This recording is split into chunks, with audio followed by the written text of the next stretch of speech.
Hello hello hello, hello, আপনি কেমন আছেন? আমি আছি, ভালো আছি।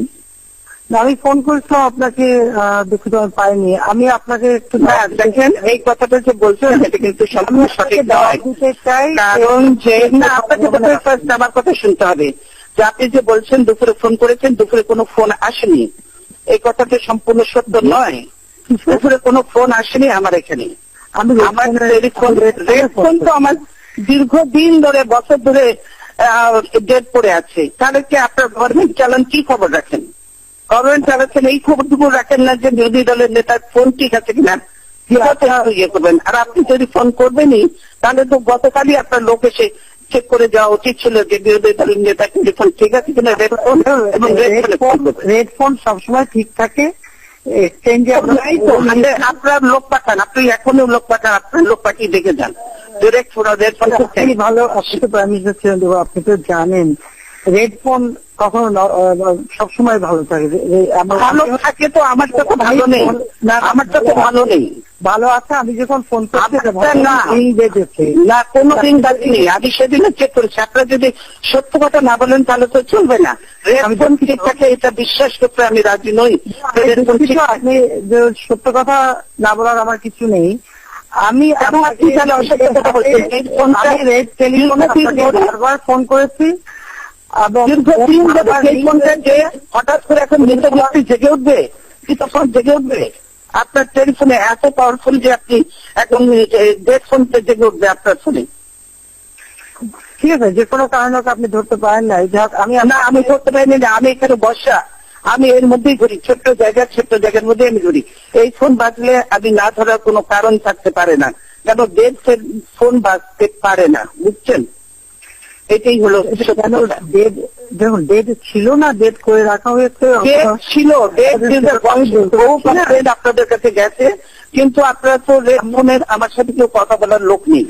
কাজে আমি কার সাথে কথা বলবো? কাজে এই ফোনটা সেজন্য আমি আগামীকাল দেখবো যে কেন আপনার ফোন এরকম ডেট ছিল, কোথা থেকে হলো সেটা দেখি। ভালো কথা, যদি ভালো কথা। আমি আপনাকে ফোন করলাম যে আপনি যদি আগামী 28 তারিখে সন্ধ্যায় গণভবনে আমি আপনাকে দাওয়াত দিচ্ছি। আপনি জানেন যে আমি ইতিমধ্যে বিভিন্ন আমাদের রাজনৈতিক দলের নেতৃবৃন্দের সাথে আলাপ আলোচনা করছি আগামী নির্বাচন সম্পর্কে। আমি আপনাকে দাওয়াত দিচ্ছি আমার গণভবনে আসার জন্য। আপনি কি বিষয়ে দাওয়াত দিবেন সেটা তো আপনি বলবেন। আমার সঙ্গে বসে রাতে একটু খাবার খাবেন। না, আমি খাবার খেতে রাজি আছি, কিন্তু 28 তারিখ আমি যেতে পারবো না, আমাদের হরতাল আছে।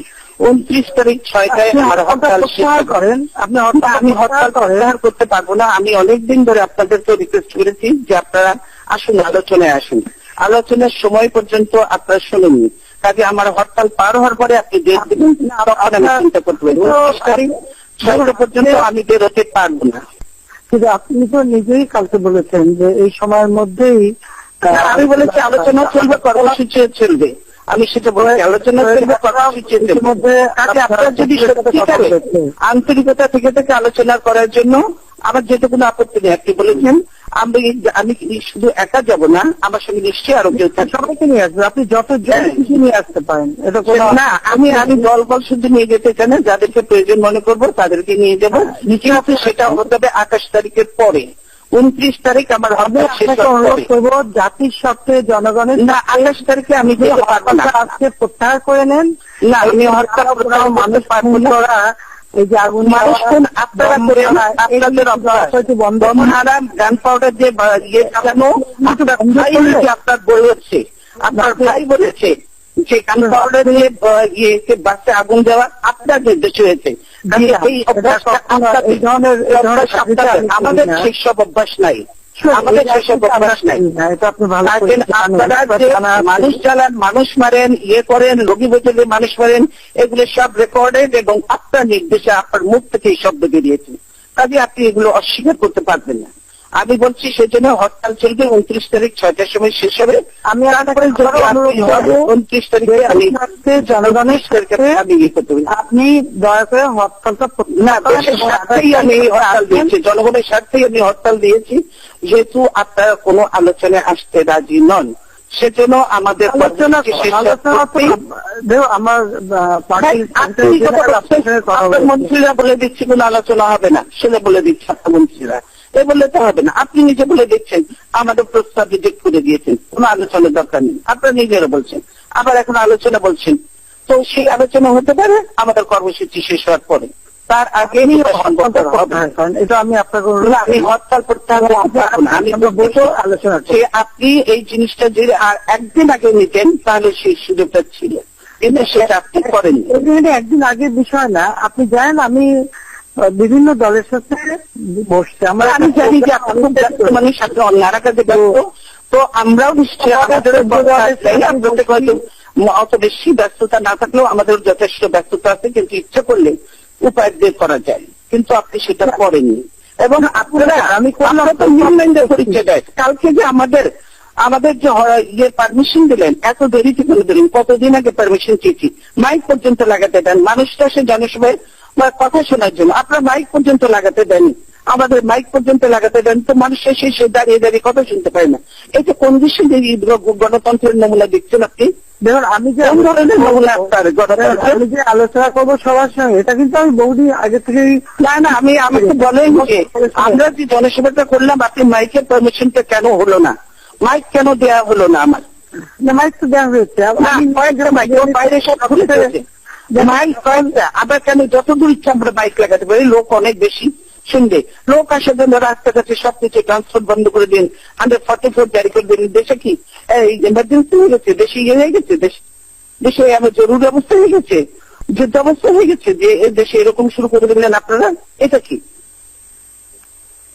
আচ্ছা কি আপনার হতে পারে না? আমি এ ব্যাপারে আপনার সঙ্গে এখন কথা বলতে চাচ্ছি না, কারণ বলতে না ছিল তো আর কথা যেগুলি একেবারেই সত্য না।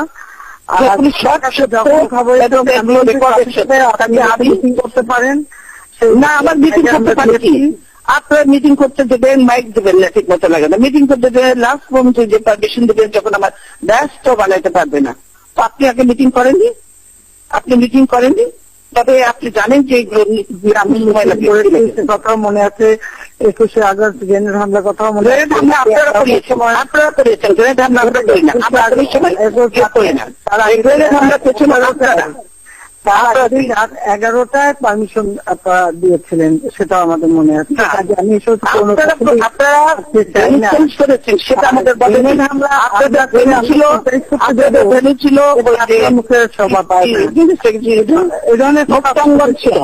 সেখান থেকে যে আপনারা ভেন্যু চেঞ্জ করে নিয়ে গেছেন আপনার অফিসে, সেটা পর্যন্ত আপনারা জানেননি। ওই কথা তুলে এসব পুরোনো কথা তুলে কোনো লাভ নেই। মুক্তাঙ্গনে তখন আমরা পারমিশন দিয়েছি, এগুলো রেকর্ড খুঁজে বের করেন, গভর্নমেন্টের রেকর্ড আছে, আমাদের কাছেও আছে, আমরা পারমিশন দিয়েছি এবং 11টা সিট ছিল, আপনার লোকের হয়েছে, কিন্তু আপনারা সেটা না করে পার্টি অফিসের সামনে করেছেন সেটা। এখন আপনাকে আমি বলছি যে আপনি যদি সত্যিকার আলোচনা করতে আন্তরিক হন তাহলে আমাদের ঝগড়া করতে চাই না, আপনি তো ঝগড়া কথা বলতে চাই না, আপনি একতরফাই তো বলে যাচ্ছেন, আমাকে তো কথা বলারই সুযোগ দিচ্ছেন না। আমি একতরফা বলবো কেন, আপনি কথা বলছেন তার কাউন্টারে আমি জবাব দিচ্ছি শুধু, আমি তো কথা বলারই আপনার সাথে সুযোগ না। আপনি বারবার বলছেন হরতাল প্রত্যাহার এখন হবে না, আমাদের কর্মসূচি শেষ হবে, তারপরে যদি আছে আপনি জানেন, আপনি যদি দল থেকে মানুষ খুন করা অব্যাহত রাখবেন। আমি মানুষ খুন করতে চাই না, আপনারা মানুষ খুন করছেন, কালকে 9 জন মানুষ আবার হত্যা করেছেন, আপনারা খুন করছেন, আপনার ছাত্রলীগ যুবলীগ করে না, আপনার ছাত্রলীগ যুবলীগকে আমরা অস্ত্র সহ আমরা ছবি দেখাতে পারবো, আপনার ছাত্রলীগ যুবলীগ কিভাবে মানুষ খুন করে নিরীহ মানুষকে। বললাম তো খুনের রাজনীতি আমরা করি না, বরং আমরা আপনাদের এইটা মধ্যবর্তী অভ্যাস, পুরানো অভ্যাস, সেই আপনার স্বাধীনতার পর থেকে 71 যখন ক্ষমতায় ছিলেন তখন তৈরি হত্যা করেছেন, এত মানুষ হত্যা করেছেন, এগুলো ভুলে গেছেন আপনি? 71 আমরা হত্যা হয়? হ্যাঁ অবশ্যই, 71 পরে সরকার গঠন করে অপরাধীদের রক্ষার জন্য যুদ্ধ অপরাধীদের রক্ষা আমরা করছি না, আপনার যুদ্ধ অপরাধীদের বিচার যদি ঠিক মতো করতেন আমরা পূর্ণ সমর্থন দিতাম, কিন্তু আপনার সেই ট্রাইব্যুনাল করেনি, ঠিক মতো না করে একতরফা করেছেন, এবং আপনার দলে যে অনেক যুদ্ধ অপরাধী আছে সেগুলো একটাও ধরেননি, সেগুলোকে কেন একটাও ধরেননি, বিশেষ বিচার করেছেন। আপনি নিরপেক্ষ প্রধানমন্ত্রী, আপনি তো প্রধানমন্ত্রী নন।